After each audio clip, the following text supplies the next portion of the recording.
Hello everyone, it's Seth, probably better known as Saffron Olive, and it's time for another Instant Deck Tech. So as you know, Thursday is now Fishbowl Thursdays, where we get to look at a super sweet deck sent in by one of you in the audience.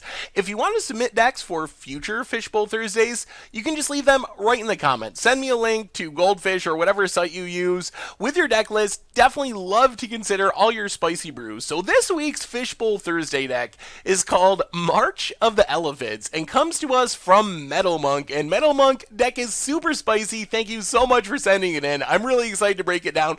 It is a crazy infinite combo deck built around Paradox Engine for standard. So anyway, a quick reminder before we break down March of the Elephants for Ixalan Standard. If you enjoy this deck and you want to see it made into videos, take a minute, click the like button, the subscribe button, leave a comment, anything you can do to support your deck, because whichever deck is most popular gets a shot at being made into videos next week. So March of the Elephants, built around Paradox Engine, one of the most degenerate combo cards printed in a long time. Whenever we cast a spell, we untap all of our non-land permanents. So the plan of this deck is a little convoluted. Hopefully I can explain this in a way that makes sense. We're trying to get Paradox Engine on the battlefield with at least 2, and preferably even more, mana sources that aren't land. So for this, we primarily use Naga Vitalist, Servant of the Conduit, and Blossom Dryad. So you can probably see where we're going here. We have, let's say, 2 or 3 of these on the battlefield. We tap them all for mana, then we cast a spell. And then we untap all of our mana sources, which means we can tap them again to cast another spell, and they untap and cast them again. The end result of this is, as long as we can keep casting spells, we're slowly adding more mana to our mana pool than we're spending to cast those spells. We basically just have infinite mana. So the cool part about this deck is the trick it uses to make sure we always have a spell to cast. We've played decks with Paradox Engine before. We're using like Paradoxical Outcome, other big card draw spells to try to keep casting spells that way. This one's a bit different. We're relying on Greenbelt Rampager to give us a spell we can cast over and over again. Instead of trying to cast a whole bunch of different spells once, we're trying to cast Greenbelt Rampager an infinite number of times, essentially. So here's the plan of the combo. We get our Paradox Engine out. We have at least a couple of mana sources. We also need a Minister of Inquiries or a Servant of Conduit. And these help us add mana, mill our opponent, etc., etc., etc. The big deal is they let us use an energy. So Greenbelt Rampager, only 1 mana, but it bounces back to our hand as long as we can't pay 2 energy. So the trick is to make sure we always stay under 2 energy, and then we can cast Greenbelt Rampager, gonna trigger our Paradox Engine, untap all of our mana sources, then we can tap our Servant of the Conduit or our Minister of Inquiries to use the energy, which means Greenbelt Rampager gonna come back to our hand, then we just do that over and over and over again. The end result is we cast our Greenbelt Rampager, let's say 20 times, 50 times, 100 times, a million times, however many times we need to cast it, make an infinite amount of mana, use that mana to win the game. Minister of Inquiries is also a I win the game combo with Rampager, so as we're going through that loop, tapping and untapping our stuff, we cast the Rampager, we use Minister to mill our opponent for 3, and also use one of our energy, so that keeps us below the 2 energy. Rampager bounces back to our hand, everything untaps with Paradox Engine, cast Rampager again, mill our opponent for 3, use that energy, everything untaps. We basically just mill out our opponent's entire deck with Greenbelt Rampager, Minister of Inquiries, at least 1 mana source to keep casting the Rampager and the Paradox Engine. So a really cool infinite mill combo along with the infinite mana combos. Trophy Mage gives us a lot of value. It searches up things that support our combo and also finishers for our combo. So combo support, we have some artifact mana as well. We don't just rely on the Servants of the Conduit and the creatures. We can search up Cultivator's Caravan or Inspiring Statuary, artifact sources that untap to Paradox Engine, keep making mana.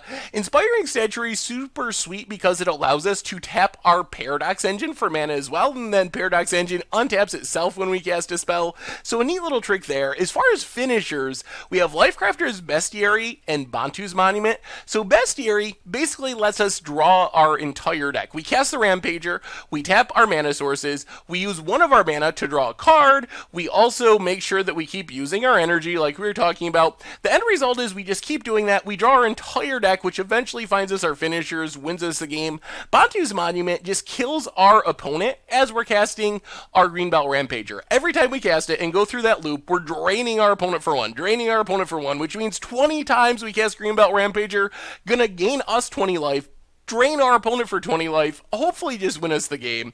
The other finishers we have are Quicksmith Rebel, which comes down, it's going to target probably our Paradox Engine, lets us tap our Paradox Engine to deal 2 damage to a creature or player, and then when we cast our Greenbelt Rampager, we're untapping the Paradox Engine, letting us tap it again, 2 more damage, eventually burn our opponent out. We can also just go over the top with our infinite mana. Walking Ballista can be cast with like 40 counters, 60 counters, 100 counters, using all the infinite mana we generate, then just ping our opponent to death that way.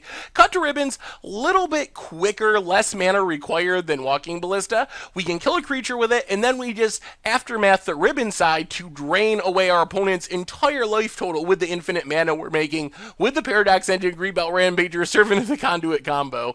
The rest of the deck, Champion of Wits lets us cycle through our deck, find our combo pieces. Same with Opt, comes down on turn 1, lets us set things up a little bit. Mana Beast-wise, Ether Hub, some dual lands, a bunch of basic lands of different colors. In the sideboard, Authority of the Councils helps us stay alive against Ramanamp Red. Lost Legacy is our hoser against Approach of the Second Sons. Can also get Scarab Gods and Hazarets. Hope of Gurapur and Prowling Separpard are great ways to protect our combo. We can attack with Hope of Gurapur, sack it, make sure our opponent can't cast non-creature spells as we combo off during our second main phase. Prowling Separpard makes sure that our opponent can't just counter our Greenbelt Rampager or any of our mana dorks as we're comboing off. Heroic Intervention fizzles a Wrath or targeted removal. Kemble doesn't really just beat an opponent, but it does make it a little bit painful for them to cast instants and sorceries and kill our stuff. Ovaya, Rishi, Sage Lifecrafter, another cool infinite combo piece. If we have enough mana, we can make an infinite number of Zerbo tokens as we're tapping and untapping, or even an infinite number of Construct tokens, so it's another way we can just win the game with our infinite mana in the untap triggers. Cut to Ribbons, bit more removal, again a finisher, and Appetite for a Natural for artifacts and enchantments. And that is March of the Elephants for Standard, and that's our instant deck tech for today. So thank you very much for watching. I hope you enjoyed the video, and I will talk to you soon. Thanks for watching the video. If you enjoyed it, help us out by clicking that like button down below. And to keep up on all the latest and greatest, click that subscribe button. And don't forget to hit that bell icon to get alerts whenever we have new videos. And if you want to, check out some of our other sweet videos here and here.